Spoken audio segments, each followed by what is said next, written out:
किसी ने बड़े कमाल की बात कही है, खुशियाँ आए ज़िंदगी में तो खा लेना मिठाई समझकर और गम आए ज़िंदगी में तो चख लेना दवाई समझकर।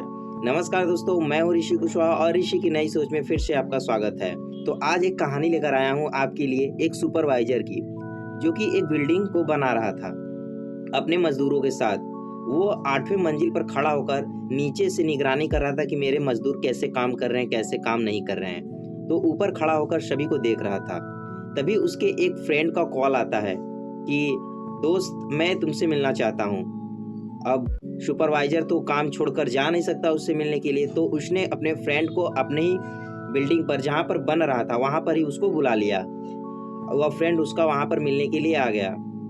तो जब वह दोनों लोग बात कर रहे थे आपस में, तो वह आध्यात्मिक बातें भी करने लगे, मतलब भगवान की बातें करने लगे। जो उसका फ्रेंड था वो बोल रहा था कि आजकल दुनिया में लोग खुशियों में भी भगवान को याद करते हैं। अब बहुत से लोग हो गए हैं जो कि खुशियों में भी इस निरंकार प्रभु परमात्मा को याद करते हैं। तो वो जो सुपरवाइजर था उसने कहा नहीं नहीं, दुनिया में बहुत ही कुछ लोग ऐसे हैं, बहुत ही कम लोग हैं जो कि भगवान को खुशियां में याद करते हैं, खुशियों में, सुख में याद करते हैं। बल्कि सभी इंसान दुख में ही सिर्फ भगवान को याद करते हैं। फिर इसी बात को लेकर दोनों में थोड़ा सा बहस होने लगा कि नहीं, ऐसी बात नहीं है, सब इंसान एक जैसे नहीं होते हैं। तो उस सुपरवाइजर ने कहा मैं तुम्हें इसका उदाहरण एक एग्जाम्पल के साथ दे सकता हूँ। तो उसके दोस्त ने कहा ठीक है, समझाओ मुझे। तो उस सुपरवाइजर ने अपना पर्स निकाला और उस पर्स में से 10 रुपए के नोट वहां पर गिराया जहां पर नीचे मजदूर काम कर रहे थे। तो वहां पर से एक मजदूर ने उस 10 रुपए के नोट को उठा लिया और धीरे से अपनी जेब में रख लिया और ऊपर देखा भी नहीं कि वह नोट किसने गिराया। कुछ समय के बाद फिर से सुपरवाइजर ने अपने जेब से 100 रुपए की नोट निकाली और फिर से उसी जगह पे गिराया जहां पर वह मजदूर काम कर रहा था।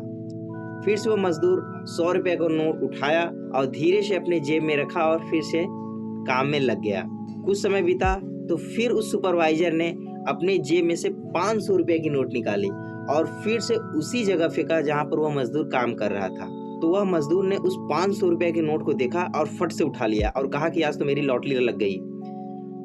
वह एक बार भी ऊपर नहीं देखा कि यह खुशियां हमको कौन दे रहा है, यह नोट हमको कौन दे रहा है। उसको एक बार धन्यवाद भी नहीं बोलने गया। तो सुपरवाइजर ने अपने फ्रेंड से कहा कि अब देखो, यह अब ऊपर जरूर देखेगा। तो उस सुपरवाइजर ने कंकड़ के छोटे से टुकड़े को उस मजदूर के कंधे पर मारा। नीचे जो मजदूर काम कर रहा था उस मजदूर के कंधे पर छोटे से कंकड़ को मारा। तभी वो मजदूर ऊपर तुरंत देखा और बोला कौन है, चिल्लाया जोर से, कौन है, कौन कंकड़ मार रहा है। तभी वह ऊपर देखा कि वह सुपरवाइजर है, अपने दोस्त के साथ खड़ा है।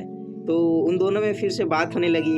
जब बात खत्म हुई तो फिर सुपरवाइजर ने अपने दोस्त से कहा, देखा मैंने नीचे नोट फेंके। तो उस आदमी ने, उस मजदूर ने उस नोट को अपने पास रखा, ऊपर एक बार भी नहीं देखा कि यह खुशियां कौन दे रहा है हमें। जैसे मैंने छोटा सा टुकड़ा कंकड़ का उसके ऊपर डाला, वो फट से ना ऊपर देखा। इसी प्रकार से हम जैसे इंसानों में भी होता है। भगवान तो हमें खुशियां देती हैं, देती चले आ रहे हैं, सुख देते चले आ रहे हैं, लेकिन एक बार भी हम ऊपर देखकर धन्यवाद उनको नहीं करते हैं। थोड़ा सा गम क्या आ जाता है हमारे पर, फिर तुरंत हम उन्हें याद करने लग जाते हैं। तो जैसे कहा गया है ना कि अगर हम भगवान को सुख में याद करेंगे तो हमें दुख किसी प्रकार का होगा नहीं। अगर कभी दुख होगा भी तो यह प्रभु सब संभाल लेगा। तो कहते हैं ना, दुख में सुमिरन सब करे, सुख में करे न कोई। अगर सुख में सुमिरन सब करे तो दुख काहे के होए। तो यह कहानी इस सुपरवाइजर और मजदूर की ही नहीं, बल्कि असल जिंदगी में हम लोग के लिए यह कहानी बहुत कुछ सिखाती है। हम समय समय पर इस प्रभु परमात्मा को, जो हमें सुख देते हैं, जो हमें खुशियां देती हैं, उनका हमें 5 मिनट के लिए ही उनको धन्यवाद कर लेना चाहिए, उनको हमें याद कर लेना चाहिए। तो दोस्तों, यह कहानी आपको कैसी लगी? और अगर अच्छी लगी है तो कमेंट में अपनी राय जरूर दीजिएगा। हर बार की तरह बोलता हूँ, कर दिखाओ कुछ ऐसा कि दुनिया करना चाहे आपके जैसा। मिलेंगे किसी नए कहानी में, किसी नए वीडियो के साथ। तब तक के लिए जय हिंद।